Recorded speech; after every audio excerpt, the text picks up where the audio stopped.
Hey man, I do what I do. Rainbow rights. Type rainbow rights in the chat. Your rainbow rights, gone.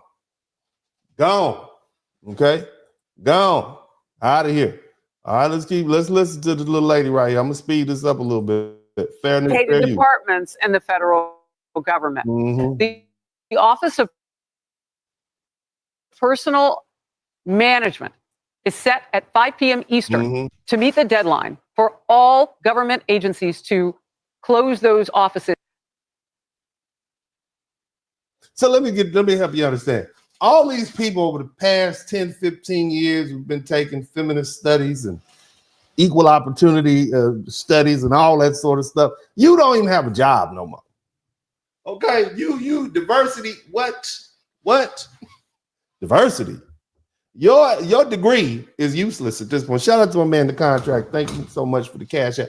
You just spent all that money to learn a subject that is now obsolete with the stroke of a pen. You understand what I'm saying? That's the first thing. You got that good government job. You've been working 4.5 years.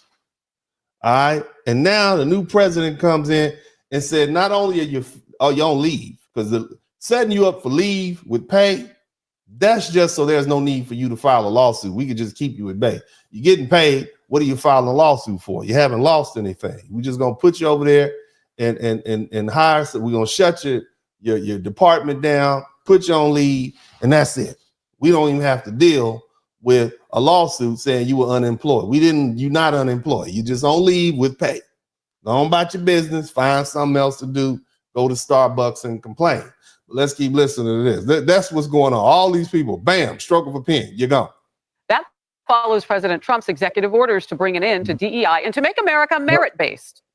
Make America merit-based. We're going to talk about that a little bit later. Keep going. So he's going to do that at the federal level and restore the importance of our individual efforts within the workforce. During his inaugural address, President Trump made very clear his intentions to create a colorblind society. I don't know about that. I will also end the government policy of trying to socially engineer race and gender into every aspect of public and private life.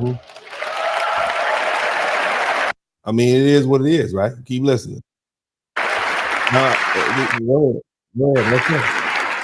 We will forge a society that is colorblind. I'm just telling you, it ain't gonna be colorblind. We still gonna see color. We still gonna be as racist and bigoted as we all have been for the entirety of the United States. Now, does that mean, and for the most part, you're not gonna be able to change it? All right, that's just who we are. Period. But we can still get along. We can still do what we do over here in the USA. Keep listening. Merit-based. Oh, see, dog, man, you didn't look at you. I'm trying to get there. Trump is ugly inside for killing the subsidies for Black Girl Magic. Man, bro, I know some Black girls right now in DC scrambling. They trying to get them set asides, and they just canceled it all. My lady, you know, she's in law school with some friends. Well, some of her law school friends were telling her they had jobs set up with the federal government. No more. You're not going to be a federal prosecutor. You're not doing that internship. It's a wrap. Okay, that's what's happening right now. That's what you see happening right now. All the look. I love you, Black Girl Magic. That government subsidy. Some of the white girls, Becky is losing too. Becky was a nurse, and she had a little cushy job taking care of veterans. They had moved all the way up there and come to find over. So it's happening. Everybody get it. And I'm gonna get to the bigger point of this in a minute. Shout out to my man Don. Thank you so much for the cash app. Let's keep look. I'm not even trying to be funny. I'm just trying to lead up to what I really want to talk about, and we'll get there in a minute. Just roll with me for a minute. Roll with me. I got to lay the foundation. Praise Moses. Let's keep listening. Yesterday, the president signed an executive order ending Biden's, quote, forced illegal and immoral discrimination. Somebody type executive order. We're going to talk about that. You're going to learn something in a minute. In quote, in the federal workforce and directing the government to serve every person with equal dignity and respect. However, liberal leaders are up in arms about the idea of merit-based society. They're mad that now people have to have good grades and show up on time to keep and get a job. Isn't that something? That's what the liberal people are mad at. Let's keep listening, man. Here's the Reverend Al Sharpton. Oh, hot boy. Why do we have No, how much did Al Sharpton get? Was it $1 million? Did he get $1 million from Kamala Harris? Let's keep listening. DEI? We had DEI because you denied us diversity. You denied us. Who is we? Are you talking about black people? Because that's what I remember. It was for black people who were descended from slaves. But Al, I don't think black people who were descended from slaves benefit from DEI anymore. If you just want to keep it 100. But I'm gonna let old hot boy Al keep talking. Equity. You denied us inclusion. DEI was a remedy to the racial institutional bigotry. So you talking about affirmative action reclassified as DEI. Keep listening. Practiced in academia and in these corporations. Now you want to put us back in the back of the bus. We gonna do Hold on, back of the bus. Hold on a minute. You mixing up stuff, man. We had our own bus lines. We had our own communities. We had our own trains, planes, and automobiles. And so, you know, we technically didn't have to do all that. We had our own universities. And so our ancestors set it up for us like that, man. Our foundational Black American ancestors set it up for us, and everybody benefited. I'm just keeping it 100 with you. Keep listening. Dr. King Rosa Parks on you. Mm-hmm. And The View co-host Sunny Hostin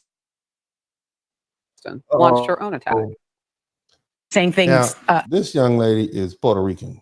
Okay, she's not foundational Black American. So let's listen to what she has to say. That this country would be a meritocracy. You're talking about a man who hasn't. He didn't become the president of the United States because of merit. Donald Trump, the man that almost got his hand shot off by some crazy man in Butler. You mean Donald Trump, who won the majority of the vote? Let's not lie and make up stuff to try to make a point. Shout out to Timothy Bright. Now, again, I want y'all to always remember, I am a registered Democrat. Okay, I voted for Democrats all the way up until the last two elections when I voted for Donald Trump. Okay, I'm just keeping it 100 with you.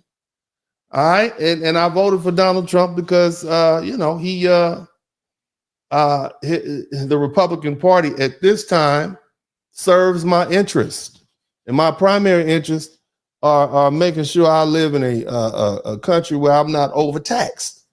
Okay, so let's not make up stuff to try to win arguments, Sonny. You need to focus on that lawsuit that your husband is dealing with, that RICO charge. Let's keep listening. Buildings in New York had no business experience, man. Baby, you got to cut it out with that shiny yellow shirt on. And everything that he has, he is a legacy hire. He is, if anything, a DEI hire.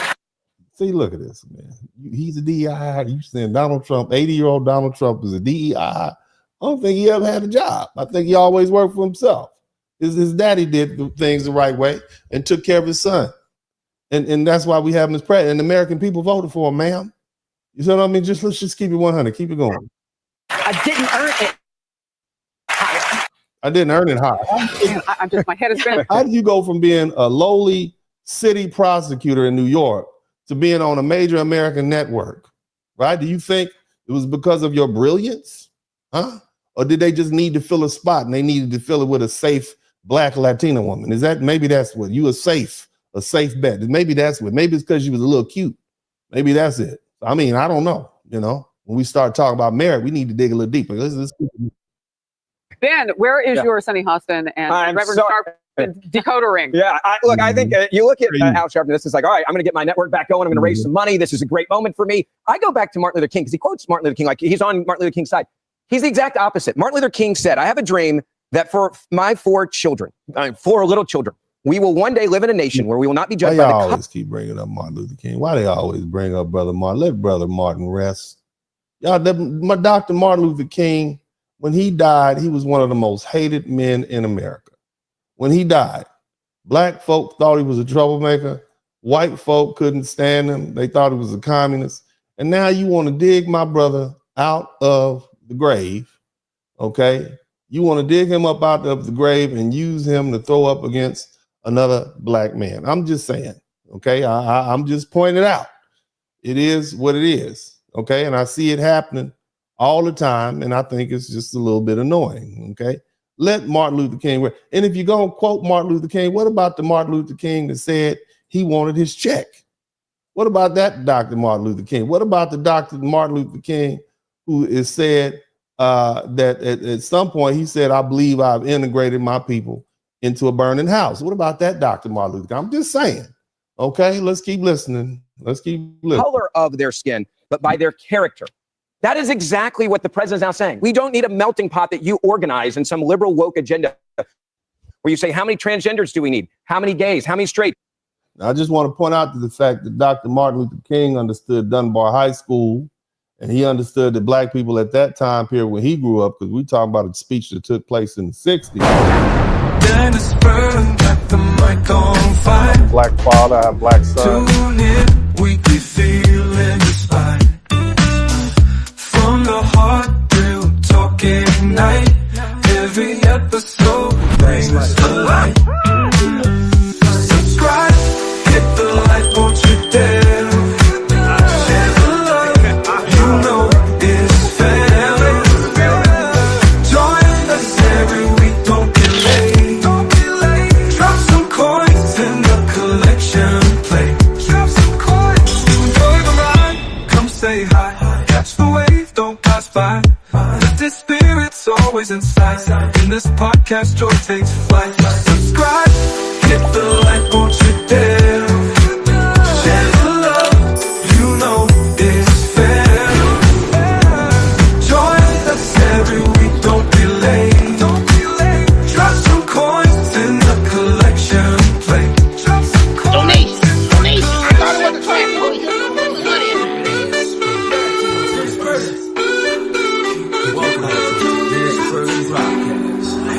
I'll do what I do. You know that. Your ass, class, don't come over here. Now, what? You tall black women up inside. I don't give a fuck about